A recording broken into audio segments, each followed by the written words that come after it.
In this episode, oh my gosh, we're doing a podcast. Also, we're going to talk about your mindset, about how you feel about your radio station website, and the two top things that you can do to make your radio station website better. This is Better Radio Websites, the podcast for radio professionals who want to see their website generate more traffic and revenue. Each week, your host, Jim Sherwood, and his special guests give you time-tested tips and secret tricks to ensure your radio station dominates digital in your market. Here we go. Hi, it's Jim, and thanks for tuning in. Yes, we're doing a podcast just about radio station websites. And even though this is the official podcast of Skyrocket Radio, the information that we're going to provide each week is not going to have anything to do with our platform specifically. We want you to be able to take this information and better your radio station website, no matter if you're doing it DIY or if you have a service that's helping you out with that. So just a little bit about me. I started in radio in 1988, right out of high school. And after a couple of years of doing some part-time stuff, I went into the Navy, even had a morning show on an aircraft carrier, if you can believe that. And I was stationed out in San Francisco at the time, worked for KYCY, and a part of that group was KFRC. So I had the chance to work along some of the fantastic greats out there in the San Francisco Bay Area. After I got out of the Navy, come back to Jackson, Mississippi, worked for the SFX Broadcasting, which turned to Clear Channel, which turned to iHeart. And then in 2013, left radio on my own submission to jump out into the world of websites and do that freelance.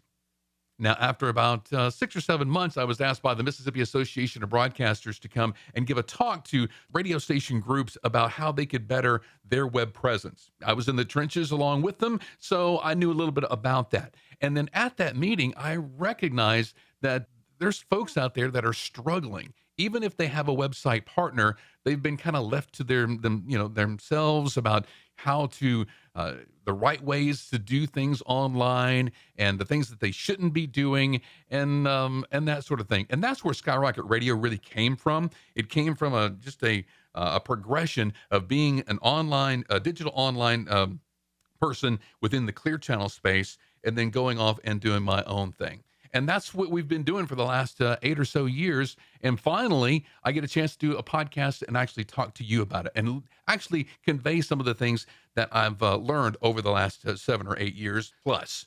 Okay, so the first thing we want to do is talk about the mindset that most folks have about their radio station website.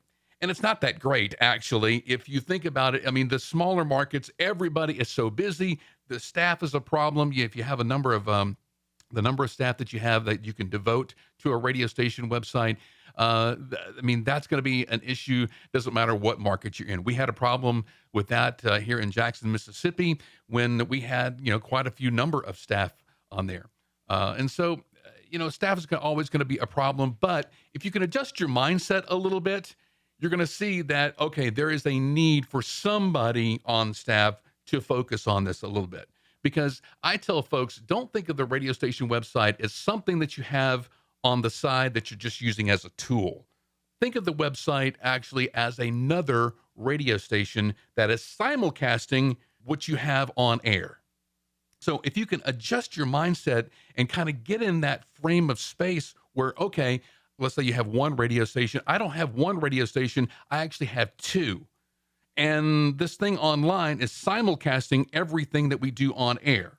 So that means every bit of content, every bit of news, sports, scores, traffic, everything like that we have on air, we want to have somewhere online where if folks missed something or that, they can't get to it right now, they can come back and get to it later, that information lives.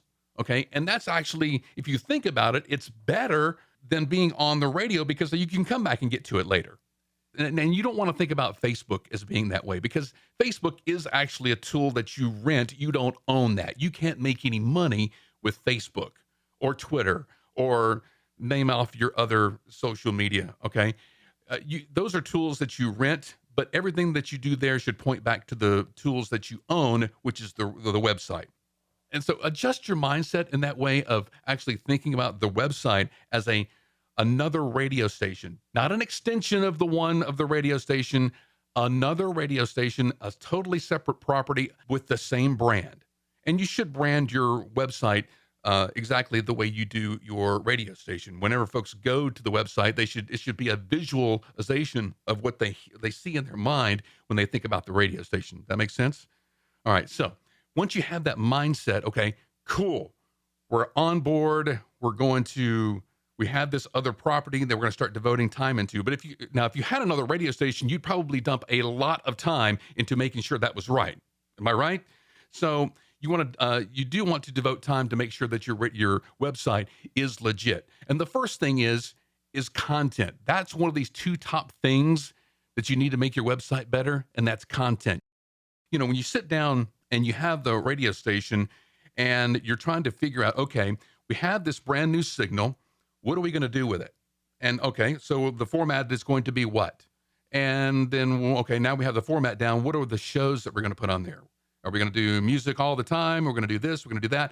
That's really what you need to do first, is start thinking, okay, what are we going to put on this website to keep people coming back day after day? Because you do want them to come back tomorrow, the next day, the day after, just like you do your radio station. Remember, because it is another radio station. You want to task your program directors probably to get on board with this. Not just a digital person. You don't have to hire somebody else for this. Get your program director to say, okay, what is going to be on this website that's going to bring people back tomorrow? Is it going to be local news? Is it going to be events? Is it going to be, we can't do a new contest every single day. Is it going to be obituaries? What kind of content is that going to look like? And so, because you're going to promote it on air, you're going to promote it on all these other places like Facebook and social media and all of the other tools that we rent. So what is that going to look like? Task your program directors into jumping on board and making this a part of their deal. Now, a lot of folks say, well, you know what? We can import a bunch of RSS feeds and that's going to be it. Well, there's a problem with that, because if you're going to import RSS feeds, that information can be seen in hundreds of other locations.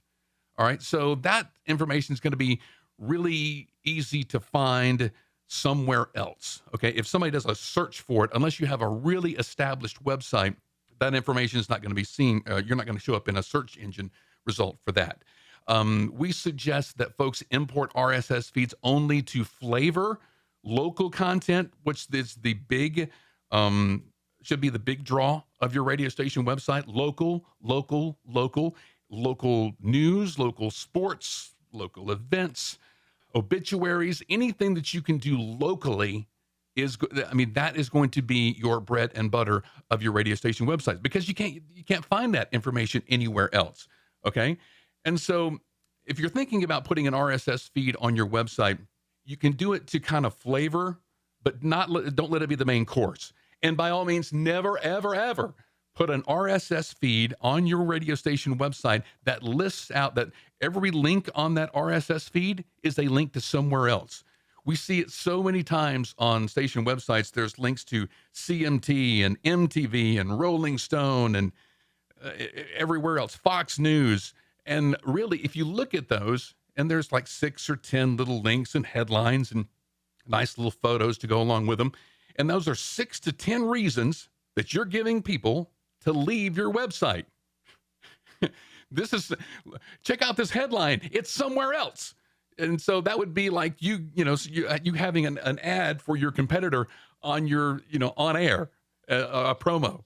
So, it's just crazy, to think that folks are still actually putting those RSS feeds that link somewhere else. We've seen the station websites that, you look on there and they're filled with these links and there's like 20, 30 reasons to leave. So, and that doesn't help out your advertisers.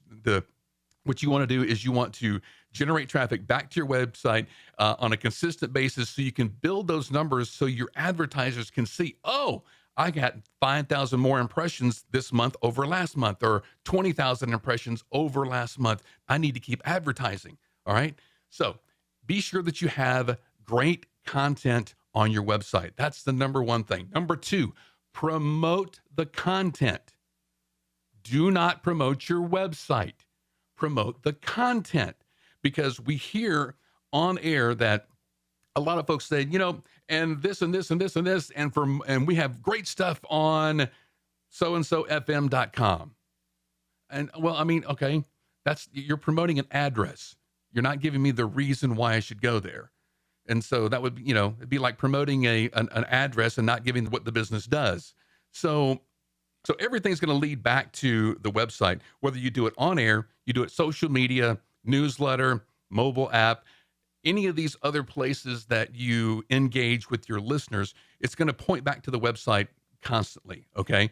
And mention these things on air very often throughout the day, whether they're in promos and whatnot, and actually give a reason why they should go to the website, not just the website name. And for a lot of this stuff, what you can do is just tease parts of what you can find online. Kind of like we do on air when we say, coming up next hour, did you hear about the cool thing that Garth Brooks did over the weekend? We'll tell you coming up in 15 here on blah, blah, blah, blah, blah. All right, so did you hear about the cool thing that Garth did this weekend? It's on there right now at xyzfm.com. All right, so do that kind of a thing, kind of train your on-air folks to not give away the full, and for obituaries, go to xyzfm.com. No, I mean, give me a tease that's going to pull me to that website. And you do the same thing, whether you're on Facebook, you're on Twitter, you're on any of those platforms that you rent, and you don't give the full information where they can read everything on Facebook. Always tie them back to the station website, because you always want to think, okay, page views and unique visitors, that is like ratings. So those are the numbers that I want to increase month after month. Now I'm thinking about the website as a radio station, because now I'm thinking about increasing the ratings. And then I'm thinking about increasing the ratings because I got to have good content. And then I'm promoting that content in order to increase those ratings or page views or unique visitors. All right. So if you can keep that kind of wheel going, is okay, it's a radio station, not a website. I'm putting great content on there, and then I'm going to promote the heck out of it as much as we possibly can.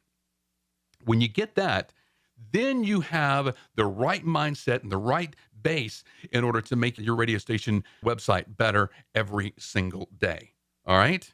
So I hope this information has helped. Next week, we're going to actually talk about coming up with an actual content plan, maybe provide you with some ideas that you might not have thought of when it comes to local content. Without that content, it's like starting a radio station without a format or having any shows in mind. All right. So be sure you come back next week and check us out. Have an awesome week online, making your radio station website better. We'll see you next time. Thanks for listening to Better Radio Websites. Inspired by today's episode? Be sure you are subscribed and share this episode with a friend. Visit skyrocketradio.com/podcasts for more episodes as well as show notes for this episode. Need help starting or making your station website better? Visit skyrocketradio.com.